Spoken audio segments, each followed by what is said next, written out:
waktu saya tonton juga rapat penuhnya sebetulnya saya tidak menemukan ada gitu ya berbahasa Sunda lengkap gitu eh, dalam bentuk apa ya paparan misalnya. Tapi kalau sisipan Pak Arterianya sendiri juga berbicara bahasa Sunda sebetulnya tanpa disadari beliau bicara ujug-ujug gitu ya, sampai saya cari tahu ujug-ujug itu apa di kamus gitu loh, ini juga bahasa Sunda gitu loh. Nah artinya betul kalau tadi ada pernyataan Pak Arteria tidak ada niat sedikit pun, seperti biasa juga orang pasti tidak punya niat ya, tapi karena tidak terbendung mungkin saat itu sehingga tidak terkontrol apa yang dinarasikan sehingga menimbulkan persepsi gitu reaksioner dari banyak pihak gitu. Jadi wajar juga pada saat orang kejadian itu dianggap membuat gaduh, wajar saja juga. Ya, artinya gini, banyak sekali kalau kita garis bawahi mengenai masyarakat Sunda, itu kan terbagi bukan hanya dari berbagai organisasi yang normatif gitu ya. Masyarakat itu artinya banyak sekali. Ada memang beberapa organisasi yang cukup gitu dengan permintaan maaf, termasuk Pak Gubernur juga. Artinya kalau memang itu sebagai target ya sudah selesai gitu. Tapi faktanya masih juga masyarakat ini banyak nih. Ada yang sedang membuat kumpulan untuk mencari pasal-pasal, misalnya untuk melaporkan. Seperti halnya yang diutarakan oleh beliau. Beliau yang saya maksud adalah Pak Arteria. Beliau kan menyarankan untuk kita melaporkan ke MKD gitu. Maka ada upaya juga rekan-rekan yang mau ke MKD, lalu juga ke DPP PDIP gitu ya. Lalu tidak lupa tadi ke kepolisian kaitan dengan pidana, walaupun sebetulnya sudah dijawab. Pak Arteria bilang kan di salah satu unggahannya itu dari media apa gitu, bahwa dia bisa membuktikan kalau narasinya dia itu tidak menyinggung dan lain-lain. Oh, kita sangat percaya karena beliau ini ahli hukum gitu. Maka kita mencoba dari berbagai gitu loh, agar memang ada dampak efek jera, bukan untuk Pak Arteria ya, bukan, untuk semua bangsa kita, agar hukum ini memang benar-benar bisa berdiri tegak. Jadi tidak lagi ada kejadian seseorang nginjek batu di situs gitu yang disakralkan, minta maaf selesai. Lalu ada sajen ditendang, minta maaf selesai gitu. Betul, maksud saya betul seperti itu, sehingga memang harus ada efek jera yang bisa dijadikan contoh bahwa hukum ini memang berdiri tegak bagi siapapun gitu Mbak. Ya, begini, saya klarifikasi dulu. Sebetulnya saya peminat sejarah saja. Orang memanggil saya budayawan pun itu orang sebetulnya. Kalau sayanya sih enggak gitu ya.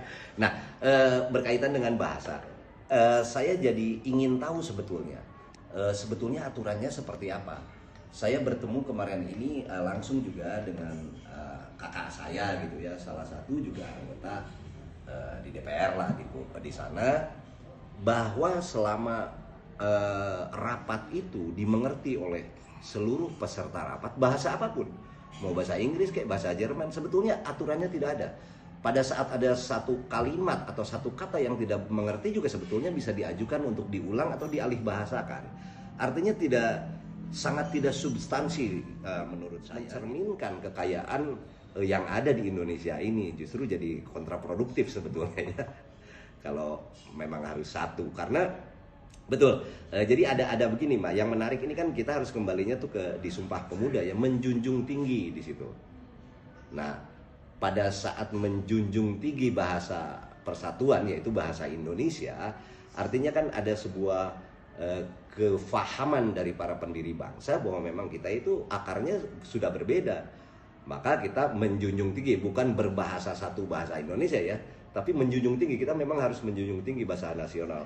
Apalagi apabila di dalam bahasa nasional itu belum bisa merepresentasikan sesuatu yang berkaitan dengan makna. Biasanya memang diserap dari bahasa-bahasa daerah gitu. Malah lebih disayangkan lagi kalau tiba-tiba kita menyerapnya dari bahasa asing gitu kan. Berarti ketahuan banget bahwa bangsa kita ini miskin banget. Kok tidak ada yang bisa merepresentasikan benda ini misalnya dalam bahasa Sunda, bahasa Jawa Tengah, atau bahasa Bali. Pasti ada lah gitu. Kurang lebih itu deh Pak. Nah, berkaitan dengan bahasa, saya jadi ingin tahu sebetulnya aturannya seperti apa. saya bertemu kemarin ini langsung juga dengan kakak saya gitu ya, salah satu juga anggota di DPR lah di sana, bahwa selama rapat itu dimengerti oleh seluruh peserta rapat, bahasa apapun, mau bahasa Inggris kayak bahasa Jerman, sebetulnya aturannya tidak ada. Pada saat ada satu kalimat atau satu kata yang tidak mengerti juga sebetulnya bisa diajukan untuk diulang atau dialih bahasakan. Artinya sangat tidak substansi menurut saya gitu. Kalau memang kaitannya dengan bahasa, apalagi saya yakin tidak mungkin lah ada bahasa daerah gitu ya lalu dijadikan sebuah paparan di gedung sana gitu, di gedung MPR, saya yakin. Kecuali kalau itu memang bahasa-bahasa sisipan gitu ya, atau bahkan mungkin bahasa serapan yang diambil dari bahasa-bahasa daerah. Saya pikir masih di dalam hal-hal yang normatif. Kita juga kan sudah melihat sekarang beberapa unggahan di acara resmi Pak Presiden berbicara bahasa Sunda gitu ya. Lalu pemimpin lain termasuk Pak Gubernur Jawa Barat juga begitu. Pak Gubernur Jawa Tengah dengan bahasa beliau gitu. Bahkan kalau tidak salah dulu Pak Deddy Mulyadi pernah di PBB dengan sampurasunnya gitu.